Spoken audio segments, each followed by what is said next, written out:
manipulation li ci laxasu parce que manipulation buri mu ngi ci ñëwaat la manipulation coordonnée orchestrée bi nga xamante ni gars yi ñoom noonu la ñuy def léegi pour que sénégalais yi mën a comprendre gars yi ñoom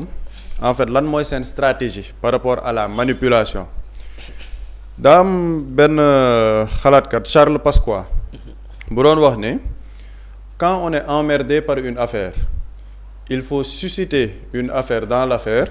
et s'il le faut une autre affaire dans l'affaire jusqu'à ce que personne n'y comprenne rien maanaam bu la amee benn dossier boo xamante ne daf la sonal da ngay jéem a créer benn affaire ci biir affaire boobu maanaam créer benn polémique ci biir polémique boobu bu amaatee leneen loo xamante ne dafa ñëwaat sonalaat la nga créer waat beneen polémique ci biir affaire boobu noonu pour lan pour que nga lëndëmal xel yi nit ñi bañ a comprendre ati ba fond du problème bi nit ñi bañ cee waxati parce que le fond du problème par rapport à ce dossier lan la mooy la question de la surfacturation ci poteau béton yi la personne en question Seydou Kane lan mooy ay implication ci dossier bi mais li nga xamante ni dëggantaan loolu la ñuy wax xam nga coow li yépp tappalekat bi Thierno Alassane Sall dinaa ñëw ci beneen tappale bu mu tappale ci week-end bi moom ak ñeneen ñi muy àndal bu ñuy wax dañ naan fu suñuy 37 milliards dem ana suñuy 37 milliards parce que en vérité le fond de ces 37 milliards duñ ci wax xam nga fond 37 milliards boobu lan la c'est bien de demander où sont les 37 milliards mais mës nga dégg Thierno Alassane Sall toog conférence de presse ne 37 milliards Azer yi DG bi ñuy tuddee Baba Diallo date tel moom moo def ordre de décaissement date tel moom moo def demande bi pour que ñu génnee les 37 milliards à travers 2 factures mës nga dégg Thierno Alassane Sall joxe détail yooyu du ko mës a joxe te pourtant 37 milliards yooyu bañ koy def ordre de décaissement yi yëpp Jean-Michel Sène jëlagul sax fonction donc moom par ordre de responsabilité bu fekkoon ni 37 milliards yi fu mu jëm dëgg moo ko ñor mais Baba Diallo da koy indi ne Baba Diallo yow yaa def ñaari factures yi nii demande yi yow yaa ko def ba nit ñi approuvé ko 37 milliards yi fu mu jëm ak lan moo tax nga def ordre de décaissement pour ces 37 milliards là du ci wax la surfacturation bi nga xamante ni mu ngi ci biir dossier bi qui concerne kii l'entreprise sous-traitante parce que dañ koy fàttali contrat bi ñan la impliqué contrat bi gis nga le contrat il y a 2 signataires de ce contrat AEPAO EPC bu Espagne ak l'État du Sénégal AEPAO Sénégal bi Seydou Kane di diriger entreprise sous-traitante la boo xam ne dafa def ay surfacturation Thierno Alassane Sall du ci wax balaa ñoo def décaissement yooyu noonu des 37 milliards bu fekkee ni c'est un projet d'électrification rurale il faut nga def une étude technique au préalable mooy étude bi nga xamante ni day nekk étude pour xool l'impact socio-environnemental de ce projet là parce que étude technique boobu ngay def dafa war a dugg ci dossier boo xamante ni dossier boobu bu ñu ko yóbbee ba gis ni l'étude a été faite il y a tous les rapports techniques par rapport à ça mën nañ engager la phase pilote donc cette étude technique là c'était une étape préalable au décaissement amul woon ci dossier bi est-ce que dégg nga Thierno Alassane Sall wax ci du ci wax ñoom en fait dañoo bëgg endoctriner sénégalais yi ci lenn génnee nañ 37 milliards instant yi 37 milliards yi dem na te pourtant aucun travaux n'a été engagé te ci biir travaux yooyu noonu duñ la wax ni Jean-Michel Sène saisir na le ministère des finances 3 fois sans aucune réponse mooy lu bari doon wax par rapport ak yenn exonération yi Jean-Michel Sène mettre na en demeure la société ne ko il faut que ngeen embarquer yéen seen matériel yépp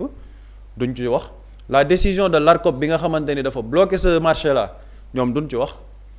la Cour suprême kañ la jox dëgg waa Azer janvier 2026 bi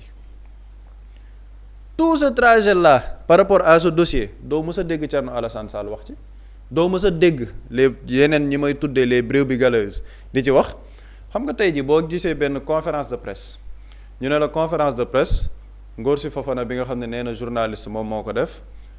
il a écrit un dossier sur le document Azer un livre sur l'affaire Azer ma ni moom xëy na affaire Azer ñor na ko man j'aimerais bien savoir qu'est-ce qu'il a dans l'affaire Azer parce que moom nee na intérêt réew moo ko ñor ok c'est bien ñi nga xamante ni ñoom ñu ngi ci biir salle boobu noonu pour bokk ci ñi nga xamante ne dañuy teewlu conférence de presse boobu nga dégg ci Baba Diallo ancien DG de l'ASER bi nga xam ne moom moo ordonné les 2 factures yooyu noonu nit ñi décaissé les 37 milliards moom bu fekkee ne dafa bind un livre sur les 37 milliards il fallait mais la personne à qui on doit demander les 37 milliards était dans la salle muy Baba Diallo.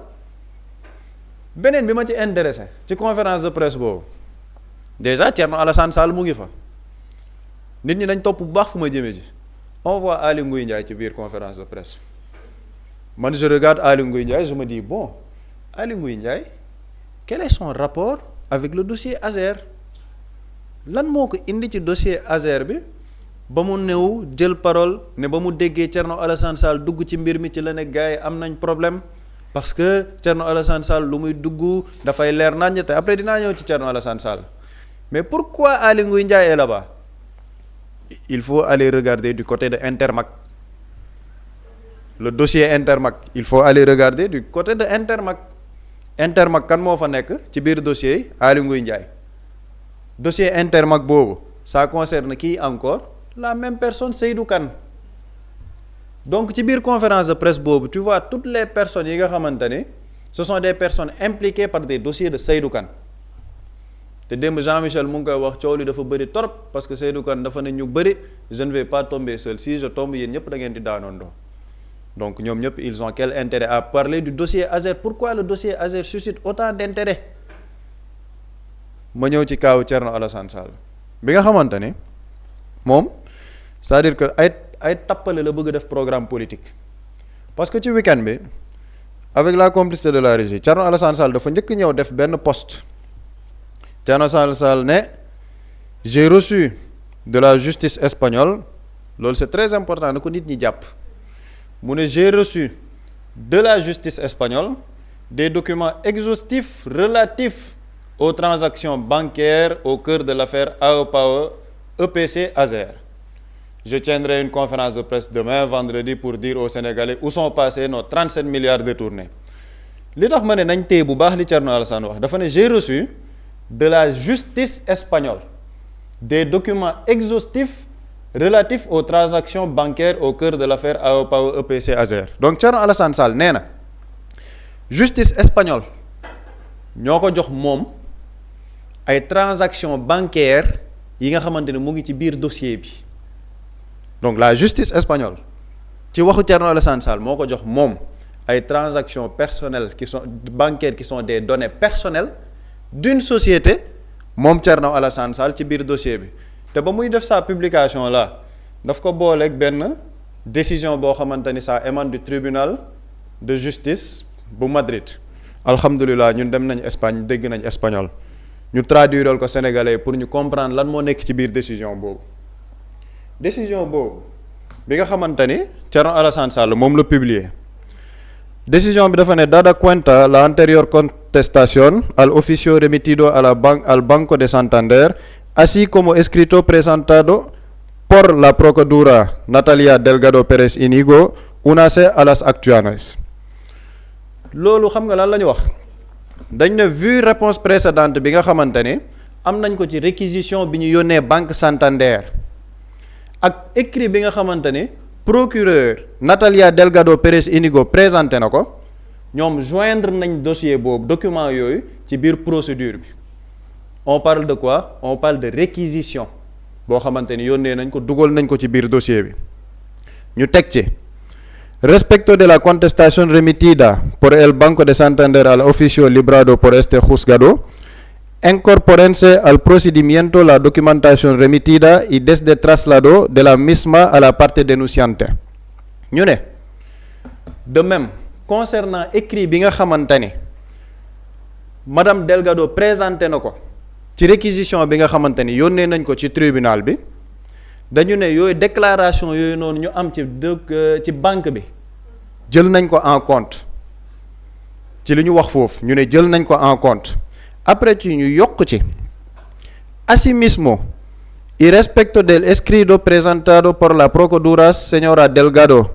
Pérez Íñigo se tienen por hechas las manifestaciones contenidas en el mismo y no constando en autos contestación al oficio librado en fecha 24 de febrero 2026 ñu ne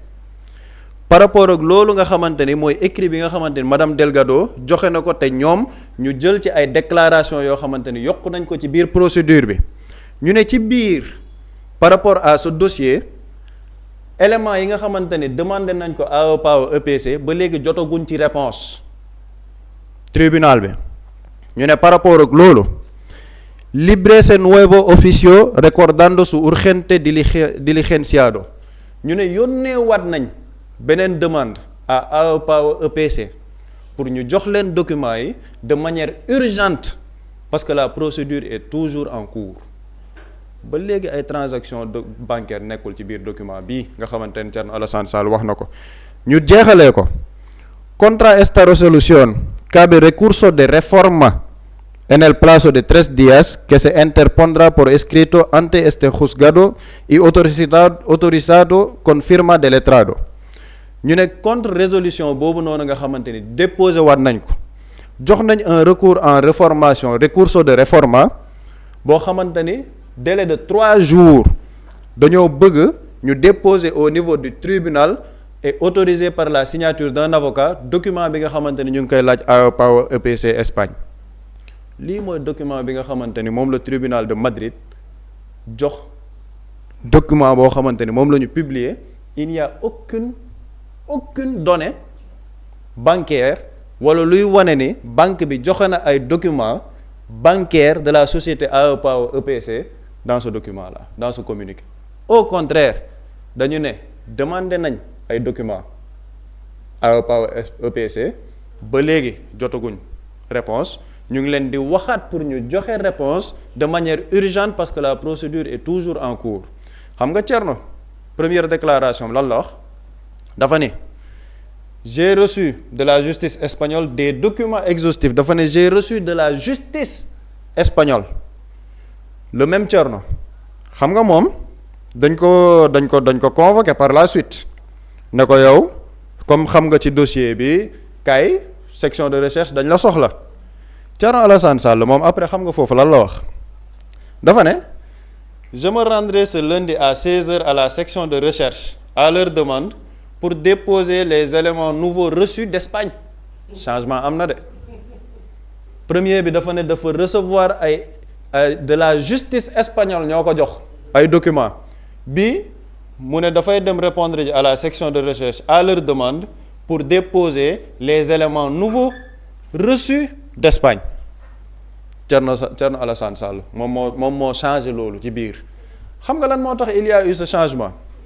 parce que Thierno dafa maye tànk xam ni dafa maye tànk parce que quand tu dis que la justice espagnole daf la jox ay documents exhaustifs yoo xamante ni ci ay transactions bancaires la mais comment la justice espagnole peut donner des documents personnels bancaires d'une société espagnole à un Sénégalais maanaam comme tey ji man ma jug dem ci justice espagnole ne leen bon j'ai besoin de documents par rapport au dossier AEPAO EPC nangam sangam dama soxla ngeen jox ma ci ay documents léegi justice espagnole ne ma Pape Samba yow de comme nekkoon nga Espagne dégg nga espagnol documents yi ñu ngi nii sax gis nga banque bi société bi lii la am ci compte bi lii la ci def ay transactions lële la ci def ay transactions lële la ci def ay transactions loolu est-ce que xel mu sell nangu na ko moo tax Thierno Alassane Sall dans les 2 publications il passe de j'ai reçu de la justice espagnole à nouveaux éléments reçus d'Espagne Thierno ñun dañuy topp lépp tappale bi moom lépp day leer lii yëpp lan moo ko waral parce que Thierno Alassane Sall day xeexu jàmbur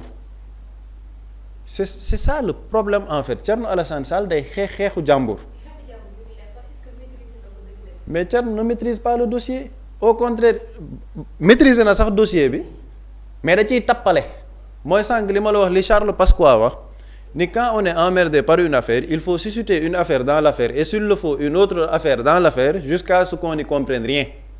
ñoom ci loolu lañ nekk beneen affaire dans l'affaire gis nga coowal Azer na gars yi topp séquence yi gis nga séquence yi nga xamante ne nit ñu ngi koy topp am na benn instant Jean-Michel Sène ba mu defee sa conférence de presse génnee tous les éléments dossier Azer dafa ne tekk déggoo ñu bëri coow ci déggoo ñu bëri wax ci récemment nga gis benn levée de bouclier conférence de presse PAM livre Bachir Fofana PAM Azergate temps Thierno Alassane Sall conférence de presse avant toutes ces sorties coordonnées xam nga lan moo jiitu le communiqué du pôle judiciaire financier communiqué bu pôle judiciaire financier bi lan la wax communiqué boobu lan la relever dans ce communiqué on relève tey jii ni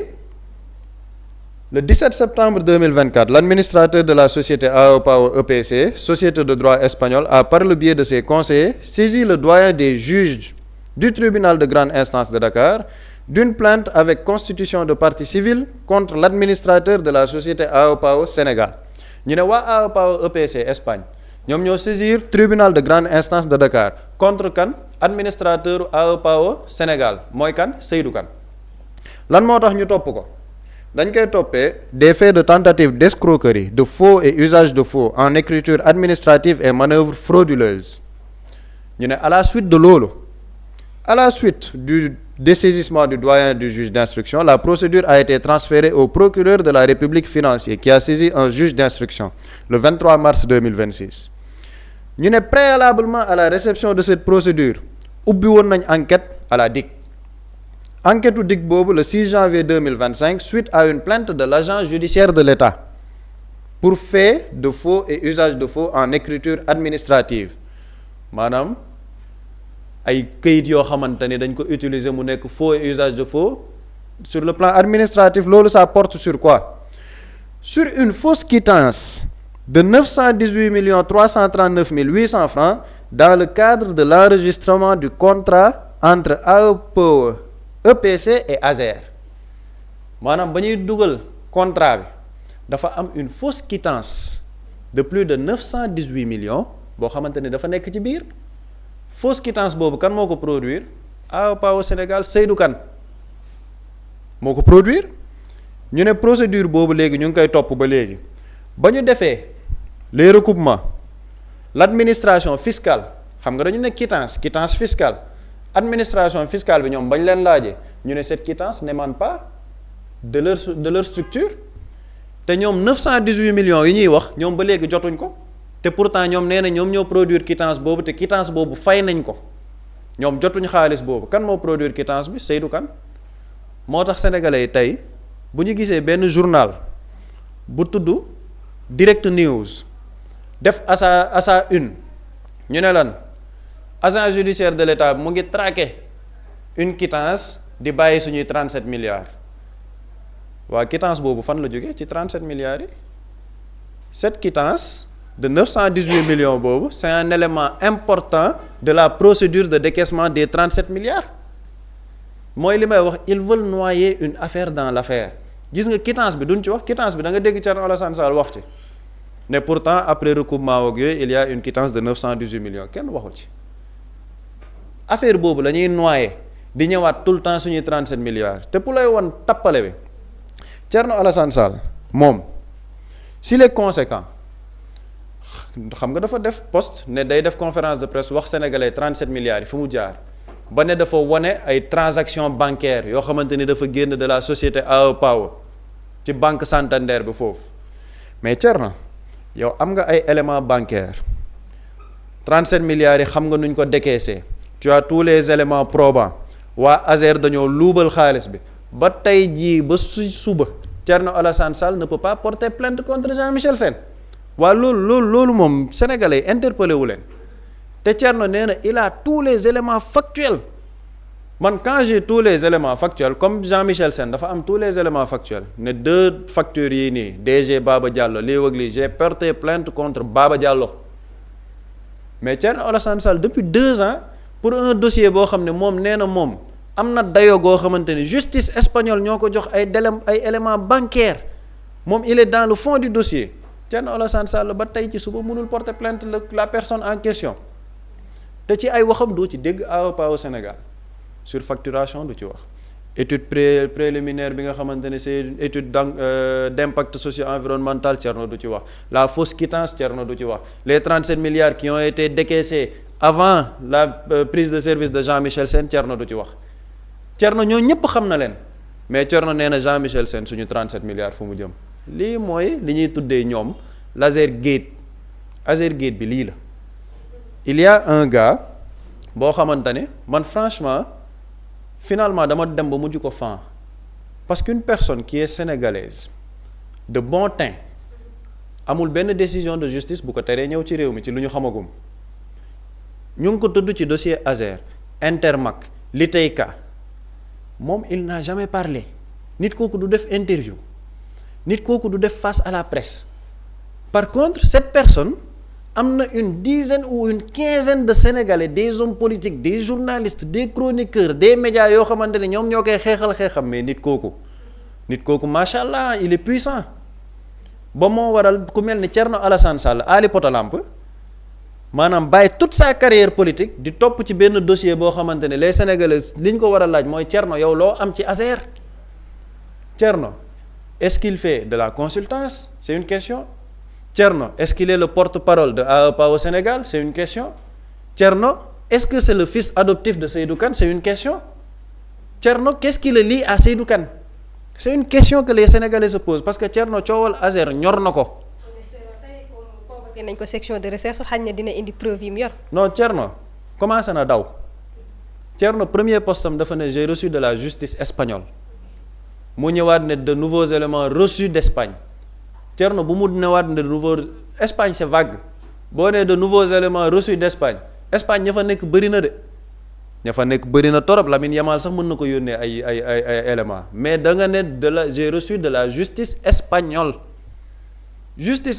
nga ni yow ñoom ñoo la jox éléments yi il faut persister su tey bu demee section de recherche na ko enquêteurs yi ne éléments yi nga jot nii da nga ne justice espagnole moo la ko jox ci ban bànqaas la ko justice joxe ban décision de justice la justice joxe éléments yi à travers quelle correspondance la justice espagnole joxe tous ces éléments Thierno loolu il faut mu indi ci ay leeral moo tax ma ne gis nga enfumage politique gi mu nekkee gis nga am na yenn posture yoo xamante ni bu dul politique bu dul dara ça demande une question de morale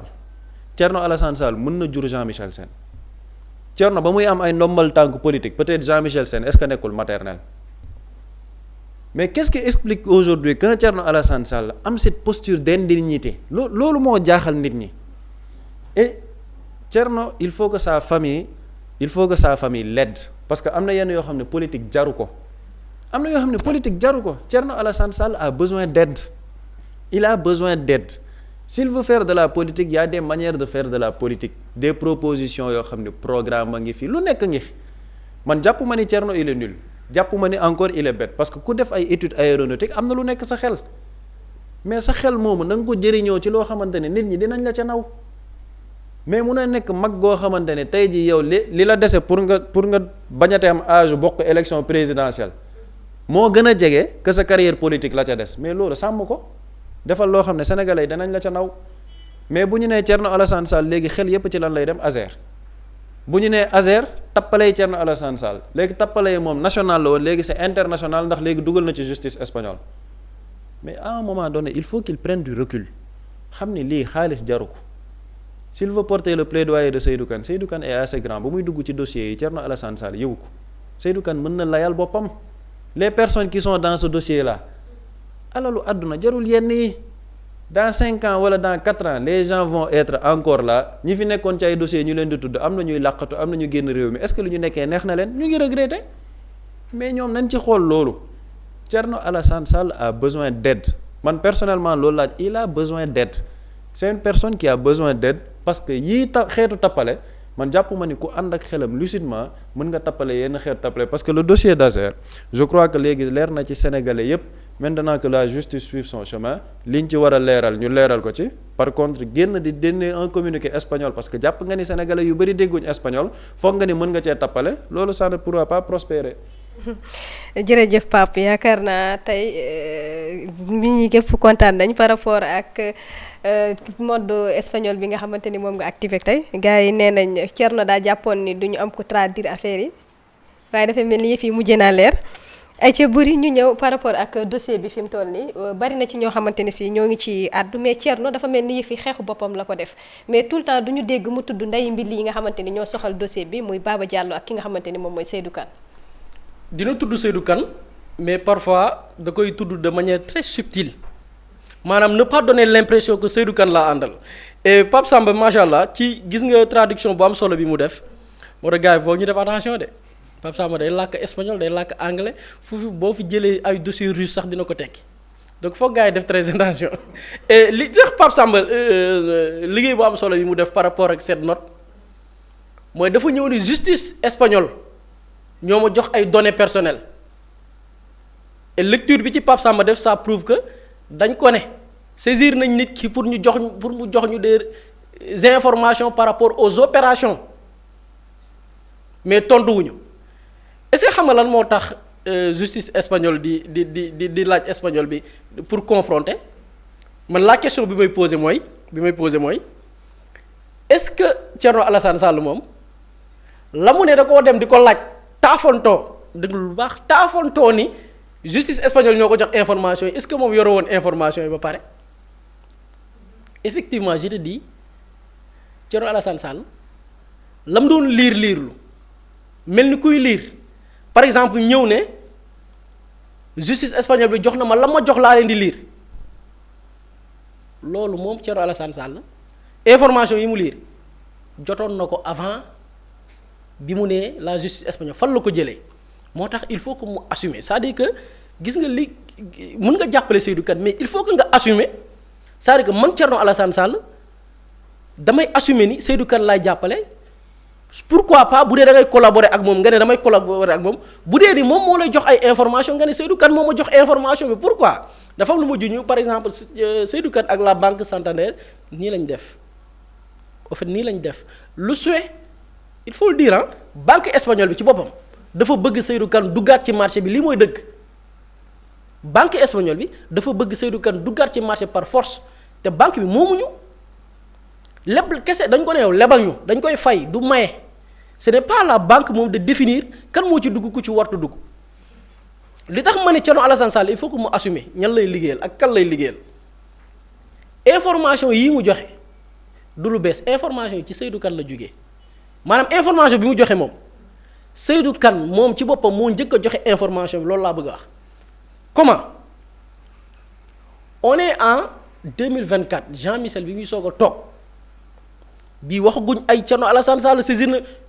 en fait le fait que mu ne saisir na justice espagnole bi prétexte la te pourquoi ma ne sénégalais prétexte la nañ ma topp sama raisonnement Jean Michel dafa jël fonction mais il faudra que mu gis Seydou Kane bi muy dégg mooy kan bi mu toogee ak Seydou Kane lan la ko Seydou Kane wax nañu teewlu extrait bi dellu si waat ci plateau bi. premier jour bu ma recevoir Seydou Kane def ma woon ne ma xoolal ci compte bancaire espagnol bi 10 millions d'euros rek moo ci des ma ne ko ah oui ma ne ma si 56 millions d'euros yi ñu décaissé donc 37 milliards yi 6 milliards rek moom moo des ci compte espagnol bi boobu maa ngi door a ñëw dafa moom réunion mu wax ma loolu.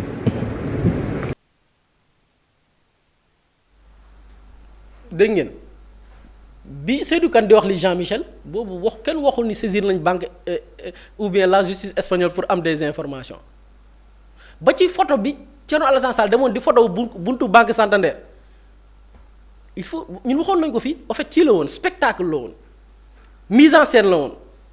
taxaw ci buntu banque bi photo am na sax ku demoon photo ci benn benn guichet automatique taxaw fa dem di photo en fait simulacre la woon dafa demoon rek pour photo après il fallait que mu trouver xam nga ñemewul ñëw ne banque bi ñoo ma jox information bi ñemewu ko parce que banque nit du dem ci banque au nom de suis député ñu jox la non mënul nekk mënul aussi ne Seydou Kane moo ma jébbal kii bi parce que nee naa du assumer pour information yi mu joxe la semaine dernière avant mu naan dafa saisir justice espagnole moom joxe woon na koo pare xam nga kañ la ko Seydou Kane bi mu nee Jean Michel espagnol bi xaalis bi dafa dugg mu retiré ko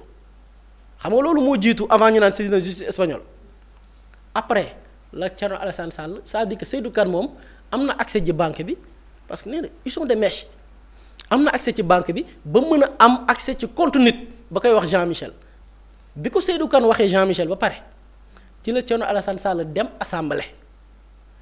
le 28 juin 2025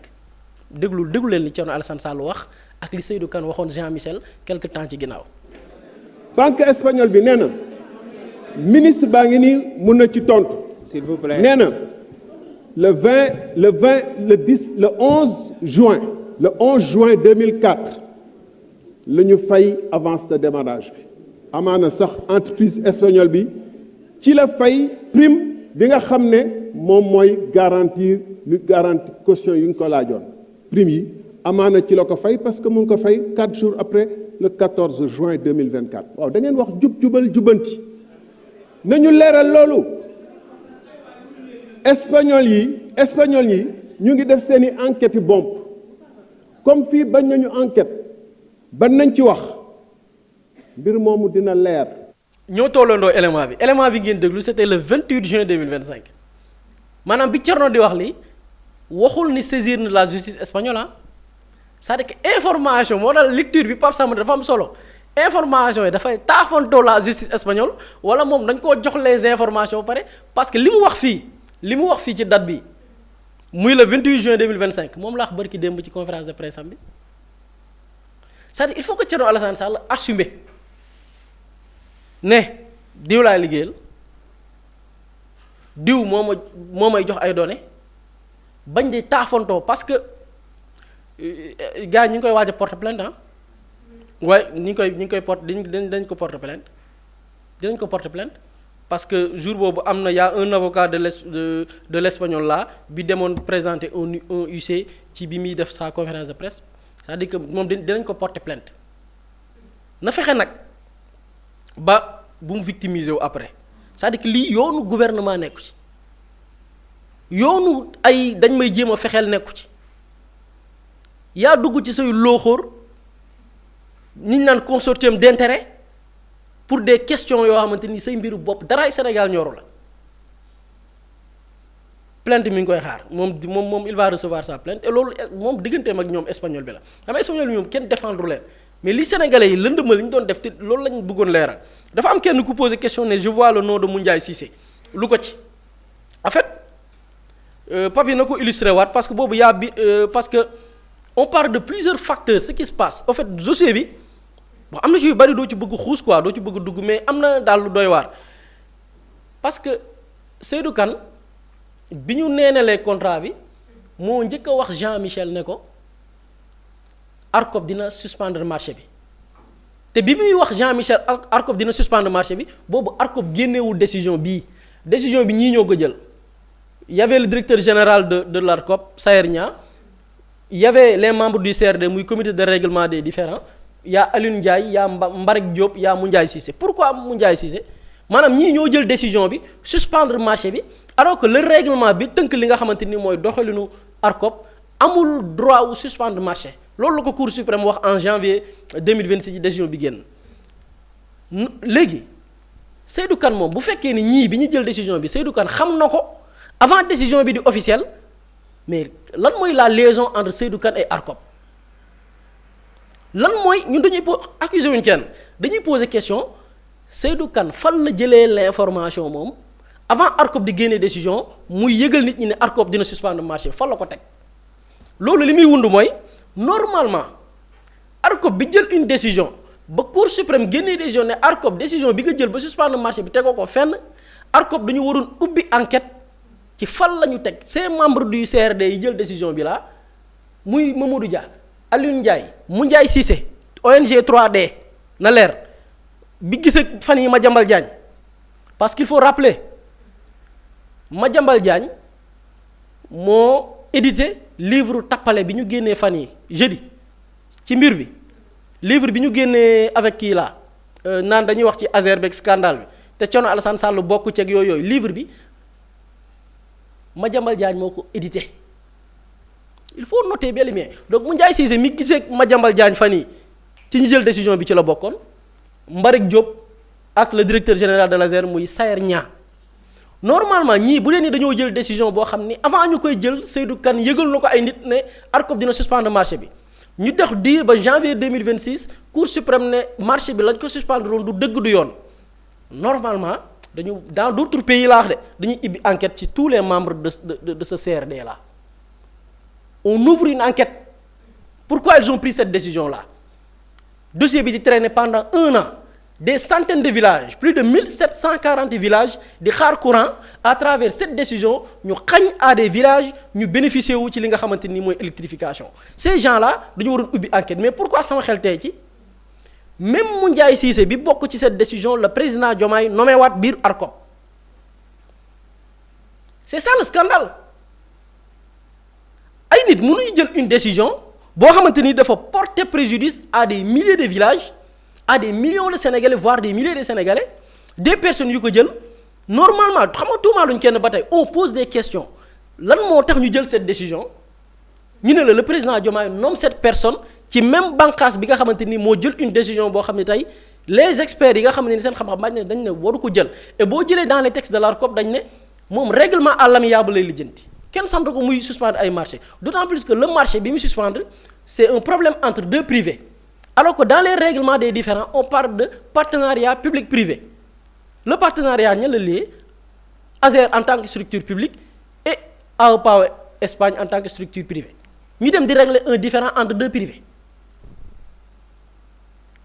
loolu moo tax kii laaj na lu indi Moundiaye Cissé parce que la décision bi suspendre marché bi moom ñi ko jël ci la bokk après Cour suprême nee na la ko te bi ñu koy jël wax na leen ne amoo leen ci droit amoo leen droit de suspendre marché donc mbir mi loolu la mbir la dossier la bu xaw a doy waar nag dossier bu. Muslay Immo Sénégal moo ñëw taxawu leen indi ay saafara ci jafe-jafe yi ngeen di dund ci wàllum immobilier yow mi bëgg a jënd terrain yow mi bëgg a jënd kër wala tabax jokkool ak Muslay Immo da nga am sa kër bëgg ku la ko terrasseel wala nga am sa tool bëgg ku la ko lotiseel defal la ko ay terrain Muslay Immo daf leen koy jàppandil gunge leen ci anam gu mucc ayib ku am sa kër itam te nekkoo ci biir réew mi bëgg ku la ko toppatool gérer la ko Muslay Immo moo ci gën a gaaw gën ci wóor yow mi bëgg a defaraat sa kër wala nga bëgg a toxu te bëgg ko la ko nettoyer ba sax nga bëgg a defar plan architecte plan béton armé wala nga soxla ay conseil ci wàllum immobilier contactel Muslay Immo Sénégal ci 77 887 25 13 77 887 25 13 man ngeen itam abonné ci seen YouTube bi di Muslay Immo Sénégal ngir yeneen i xibaar ak Muslay Immo Sénégal jaaxle jeex na ci wàllum dëkkuwaay. Quand l'immobilier devient une évidence, contactez-nous.